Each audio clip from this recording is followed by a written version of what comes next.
नमस्कार। आज चर्चा करेंगे मेडिटेशन और ध्यान के बारे में कि क्यों मेडिटेशन जरूरत है हमारे जीवन का, क्यों हमें मेडिटेशन करना चाहिए। मैंने पहले भी आप लोगों को बताया हूं कि माइंड के 3 स्टेज हैं, कॉन्शियस, सबकॉन्शियस, अनकॉन्शियस और सुपर कॉन्शियस। यानी ये अनकॉन्शियस सुपर कॉन्शियस जो है 40% है, 50 से 60% जो है सब कॉन्शियस है और रिमेनिंग जो है 10% वही कॉन्शियस माइंड होता है। हम अपने जीवन में बचपन से लेके अभी तक बहुत सारे थॉट्स, बहुत सारी चीजें, अच्छी बुरी चीजें देखते हैं। वो जाने अनजाने में बहुत सारी बातों को हम अपने माइंड में स्टोर कर लेते हैं। वो शायद आपको पता भी नहीं होता, क्योंकि पता तो तब रहे जब कॉन्शियस माइंड पे वो बात हो, वो बात चली जाती है, इंफॉर्मेशन चली जाती है नीचे, तो आपको लगता नहीं कि वो बात याद है। या कई बार आप सोचते हैं कि मैं तो ऐसा नहीं सोचता, फिर भी मेरे जीवन में ऐसी चीजें क्यों घटती हैं। आप बिल्कुल ठीक कहते हैं, आप ऐसा नहीं सोचते। वो 10% जो है वो आपका ऐसा नहीं सोचता, लेकिन बाकी के 90% जो है वो ऐसा ही सोचता है, इसलिए वो आपके जीवन में घटती है। ये 100% फैक्ट है। तो बचपन में कुछ घटनाएं घटी, कुछ सुख दुख हुए, वो बातें, किसी ने आपके साथ कुछ बुरा किया, वो बातें, बहुत सारी अच्छी बुरी यादें, वो सब जो है वो 90% जाके स्टोर हो जाते हैं। इनफैक्ट सब कॉन्शियस माइंड हमारे पूर्व जन्म की यादों को भी ढोता है। लेकिन हम जीते कहां पे हैं? इन 10% पे, कॉन्शियस माइंड पे जीते हैं। होता क्या है कि कई बार बचपन से लेके बहुत बुरी बुरी यादें हमारे सबकॉन्शियस माइंड में स्टोर होती है, जिसकी वजह से हमारे जीवन में तरक्की नहीं मिल पाती, या जीवन में हम आगे नहीं बढ़ पाते, या ऐसा लगता है कि हमारा जीवन बहुत बेकार है या जीना ही बेकार है। डिप्रेशन का स्टेज शुरू हो जाता है। उस समय हम लोग सलाह देते हैं मेडिटेशन का, ध्यान का। लेकिन ऐसे लोग जब ध्यान पे बैठते हैं तो 5 मिनट भी अपने आप को बर्दाश्त नहीं कर पाते। वो 5 मिनट भी आंख बंद करके नहीं बैठ पाते। फिर कहते हैं मैं ध्यान नहीं कर सकता, पूजा कर सकता हूं 2 घंटे बैठ के, माला जाप कर सकता हूं 2 घंटे बैठ के, ध्यान नहीं कर सकता। वो 5 मिनट शांत होकर नहीं बैठ सकते। ये है उनकी दिमाग की हालत। और ऐसी हालात में वो जीवन में आगे बढ़ना चाहते हैं, ऐसी हालात में वो आनंद पाना चाहते हैं जीवन में, ऐसी हालात में वो सुख पाना चाहते हैं। कैसे मिलेगा? जिस व्यक्ति की दिमाग की ये हालत है, मन की ये हालत है कि वो 5 मिनट आंख बंद करके नहीं बैठ सकता, उसे जीवन में सुख कैसे मिलेगा? वो आपका मन है और आप 5 मिनट भी नहीं बैठ सकते, तो सोचिए आपकी मन की दशा क्या है। आप नॉन डूइंग स्टेज में, कुछ ना करने की स्थिति में सिर्फ 5 मिनट नहीं बैठ सकते। बहुत अफसोस होता है। और बहुत अफसोस होता है उन धर्म गुरुओं को लेकर जो बचपन से हमें पूजा पाठ की शिक्षा देते हैं, लेकिन कभी ध्यान की बातें नहीं करते। चाहे किसी भी रिलीजन में चले जाइए, चाहे वो कोई मौलवी हो, चाहे कोई पंडित हो, चाहे कोई प्रिस्ट, कोई भी हो, ये सिर्फ क्या है ना, अपने रिलीजन के हिसाब से सिस्टम बताते हैं। माला जप लो, ऐसे कर लो, ये आरती डाल दो, ये डाल दो। ठीक है, वो जरूरत है, मैं नहीं कहता वो जरूरी नहीं है।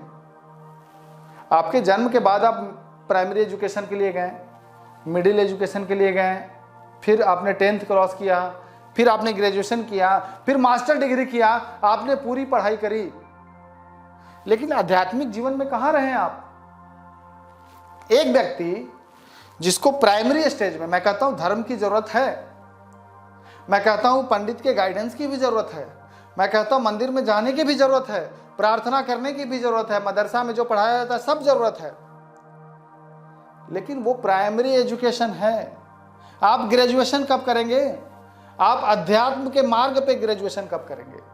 आप पूरी जीवन प्राइमरी में ही पड़े रहते हैं। एक 10 साल का बच्चा वही घंटी बजा के पूजा करता है, और वो 100 साल की उम्र में, 90 साल की उम्र में जाके भी वही करता है। यानी कोई परिवर्तन हुआ ही नहीं जीवन में। आकार रूपी पूजा करते हैं, तो आकार से जो अगला स्टेज है वो निराकार की तरफ है। तो आकार से निराकार की तरफ कब जाएंगे आप? इस जन्म में नहीं, अगले जन्म में जाएं। लेकिन प्रयास तो अभी करना पड़ेगा। ध्यान में, मेडिटेशन में डुबकी तो अभी लगानी पड़ेगी। अपनी अंदर बैठे परमात्मा पुरुष को तो देखने के लिए अभी से ध्यान करना शुरू करना पड़ेगा। लेकिन आप 5 मिनट बैठ नहीं पाते। और माला फेरने की बात कही जाए तो आप 2-3 घंटे फेर लेते हैं, क्योंकि वो आदत है आपकी, और उससे ज्यादा आपको बताया भी नहीं गया बचपन से। और वो डूइंग स्टेट है, करना है, आप सोच भी रहे हैं, कुछ कर भी रहे हैं, मन लगा हुआ है, जैसे सिनेमा देखना चलो वैसे ही कर लेते हैं। आप आंख नहीं बंद कर रहे हैं, और आंख बंद कर रहे हैं तो ध्यान माला पे है। Meditation is a non doing state, कुछ ना करने की स्थिति ही ध्यान है। तो ध्यान धीरे धीरे शुरू करेंगे तो ध्यान के बाद जो बचपन से अभी तक जितना कूड़ा इकट्ठा किया है, वो कूड़ा धीरे धीरे धीरे धीरे धीरे धीरे निकलना शुरू होगा। और जब वो कूड़ा निकलना शुरू होगा तो मन में शांति आएगी, रिलैक्सेशन आएगा, आनंद की शुरुआत होगी, पीस होगा। परेशानी चाहे जीवन में जो भी हो आपको टच नहीं कर सकती, आपको नहीं परेशानी होगी, आपको लगेगा नहीं कि जीवन में कुछ बुरा हो रहा है, और आप एक अलग आनंद की अनुभूति करेंगे। आपने कभी किसी व्यक्ति को देखा जो बहुत पूजा पाठ करता है? आपने देखा कभी उसका गुस्सा कम हुआ है? आपने देखा कभी उसके मन में ईर्ष्या कम हुई है? आपको कभी नहीं दिखेगा ऐसा।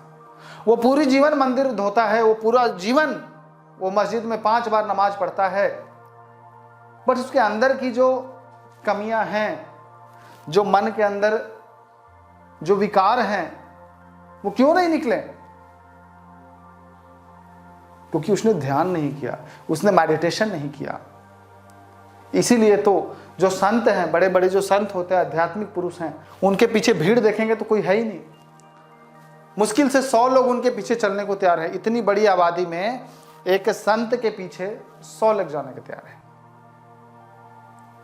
और वहीं कोई एक पंडित प्रवचन करने आ जाए तो लाखों की भीड़ लग जाती है, क्योंकि वो ध्यान नहीं बताता, वो प्रैक्टिकल नहीं कराता। एक संत प्रैक्टिकल कराता है, वहां कोई भीड़ नहीं है, कोई जाने को तैयार नहीं है। और जहां सिर्फ कहानियां चल रही हैं, जो सुनने में अच्छा लग रहा है, जो किताबी बातें कर रहा है, जो बाहर की बातें कर रहा है, वो बड़ा अच्छा लगता है, इसलिए करोड़ों लाखों की भीड़ है।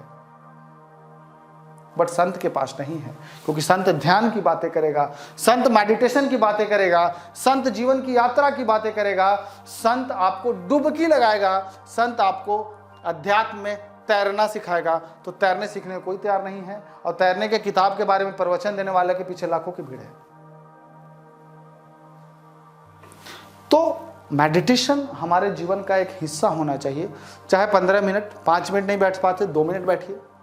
एक प्रोसेस है, प्रैक्टिस नहीं है कि एक ही दिन में सब कुछ चमत्कार होने वाला है।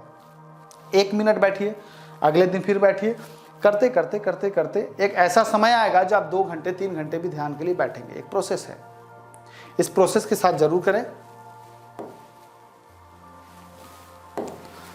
मैं कुछ बुक्स की बातें करूंगा। गुरु 2 होते हैं। सदगुरु वो हैं जो हमें ज्ञान देते हैं। कई बार सदगुरु हमें जीवन में नहीं मिलते और हम तलाश करते रहते हैं, तो हमें बुक को भी, किताब को भी गुरु बना लेना चाहिए। मैंने कुछ बुक्स के बारे में बताऊंगा जो मैंने पढ़ा, एक बार नहीं कई बार पढ़ा, और उसके अच्छे परिणाम हुए। 2010 में मुझे मेडिटेशन के बारे में पता चला। उसके पहले तो मुझे गांव में जब मैं रहता था तो मुझे ध्यान के बारे में बताना क्या, कोई चर्चा करने वाला दूर दूर तक नहीं था। पूजा पाठ की बातें तो सब करते हैं, ध्यान की बातें कोई नहीं करता। आज जरूरत है उन गांव गांव, उन घर घर तक इस आध्यात्मिक ज्ञान को पहुंचाने की, लेकिन कोई नहीं पहुंचाने वाला। वो सब अंधे लोग बैठे हुए हैं। बहुत अच्छा बुक है योगानंद महाराज जी का ऑटोबायोग्राफी ऑफ योगी, इसे जरूर पढ़ें। भगवत गीता, ये आपको ध्यान में डुबकी लगाने का रास्ता दिखाता है। एक योगी की जीवन कैसे रही है। द सीक्रेट जरूर पढ़िएगा, कि जो मैं सब कॉन्शियस और कॉन्शियस माइंड की बातें कर रहा था, जीवन में जो सफलता कैसे मिले उसके बारे में बातें कर रहा था, आप द सीक्रेट जरूर पढ़िएगा। ये बहुत ही इंटरेस्टिंग बुक है,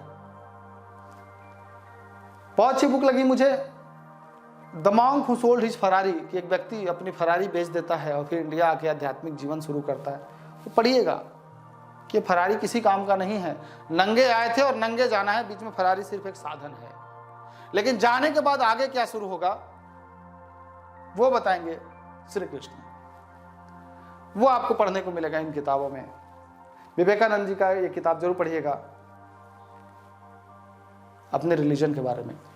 बुक्स पढ़िए, मेडिटेशन कीजिए और एक पॉजिटिविटी के साथ जीवन में बढ़िए। बुरा मत सोचिए।